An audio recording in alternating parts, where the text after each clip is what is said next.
Kanchipuram వకుడా silks నాణ్యత మా ప్రాధాన్యత. మదీనాగూడ, మియాపూర్, హైదరాబాద్ లో త్వరలో శుభారంభం. ప్రజల ఆశల మీద నీళ్లు చల్లేదిగా ఉంది. ఏ ఒక్క వర్గానికి కూడా ఒక స్పష్టమైన హామీ లేదు. రాష్ట్ర రైతులను పొగుడుతున్నట్టుగానే పొగుడుతూ వెన్నుపోటు పొడిచింది ఈ ప్రభుత్వం. ఖచ్చితంగా స్పష్టంగా వాళ్ళ వైఖరి చెప్పినారు. గతంలో ఇచ్చిన మాదిరిగా కాకుండా రైతు బంధులో, రైతు భరోసా పేట పథకంలో అనేక ఆంక్షలు పెట్టబోతున్నట్టుగా ప్రత్యక్షంగా చెప్పి రైతులకు ఆల్రెడీ మోసం చేశారు. బడ్జెట్లో వాళ్ళ నైజాం కూడా స్పష్టంగా బయటపడింది. గత ప్రభుత్వం అన్ని రాష్ట్రంలోని అన్ని వర్గాల సంక్షేమాన్ని, వాళ్ళ ఆర్థికాభివృద్ధిని కాంక్షించి అనేక పథకాలు ప్రవేశపెట్టడం జరిగింది. ఒక్క పథకం మీద కూడా ఇప్పుడు స్పష్టత లేదు. ఫర్ ఎగ్జాంపుల్, యాదవుల కోసం ఉన్నటువంటి వాళ్ళ అభివృద్ధి కోసం పెట్టినటువంటి గొర్రెల పెంపకం పథకాన్ని టోటల్గా మూసివేసినట్టుగా మనకు అర్థమవుతా ఉంది. ఇప్పటికే యాదవ సోదరులు చెల్లించిన డిపాజిట్ కూడా తిరిగి వాపసు తీసుకున్న ఈ ప్రభుత్వం ఎక్కడ కూడా లేదు.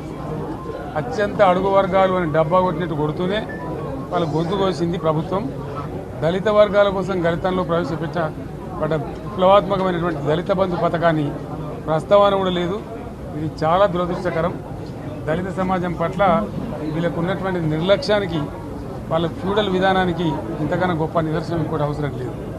అదేవిధంగా మత్స్యకారులకు ఆ భరోసా లేదు. ఎవరికి కూడా చెప్పుకోదగ్గ భరోసా లేదు.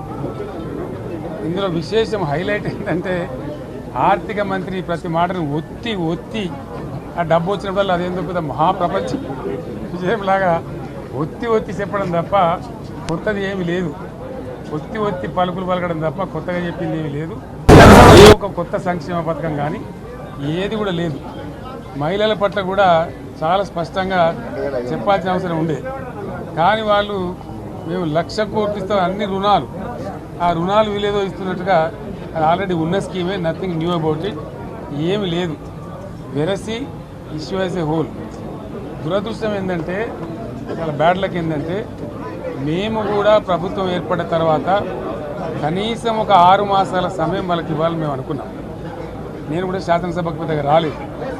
కానీ ఈరోజు బడ్జెట్ చూస్తే ఏ ఒక్క పాలసీ ఫార్ములేషన్ జరగలేదు.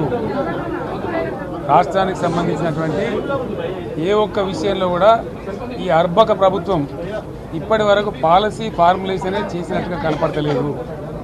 వ్యవసాయం ఉంది, మాకు స్పష్టమైన అవగాహన ఉండే ఈ రాష్ట్రంలో వ్యవసాయ స్థిరీకరణ జరగాలని మేము 2 పంటలకు కూడా ఇచ్చినాం రైతు బంధు. వీళ్ళు ఎగ్గొడతామని చెప్తా ఉన్నారు.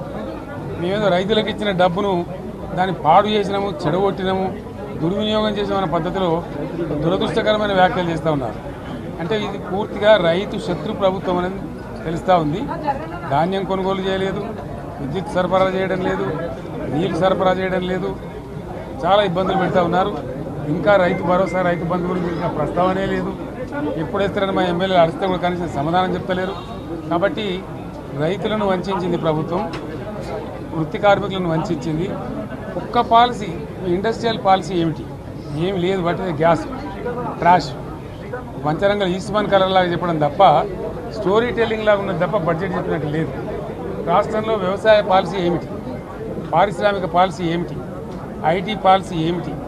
ఇంకా ఇతర అనేక పాలసీలు, పేద వర్గాలకు సంబంధించిన పాలసీ ఏమిటి అనే దాని మీద ఏ ఒక్క దాని మీద కూడా గ్యాసు, ట్రాషే తప్ప, చిల్లర మల్లర ప్లాట్ఫామ్ స్పీచ్ లాగా ఉంది తప్ప అది బడ్జెట్ ప్రసంగం లాగా లేదు. రాజకీయ సభలలో చెప్పినట్టు ఉంది తప్ప ఏ ఒక్క పాలసీని కూడా నిర్దిష్టంగా ఈ పనిని మేము ఎట్లా సాధిస్తాం, మా గోల్స్ ఇవి, మా టార్గెట్స్ ఇవి అనే పద్ధతి కానీ పద్దు కానీ లేదు. ఇది పేదల బడ్జెట్ కాదు, రైతుల బడ్జెట్ కాదు, యువల బడ్జెట్. విశ్లేషణలో మీకు తెలుస్తుంది. భవిష్యత్తులో బ్రహ్మాండంగా మేము దీన్నంతా కూడా చీల్చి చెండాడబోతాం. Thank you.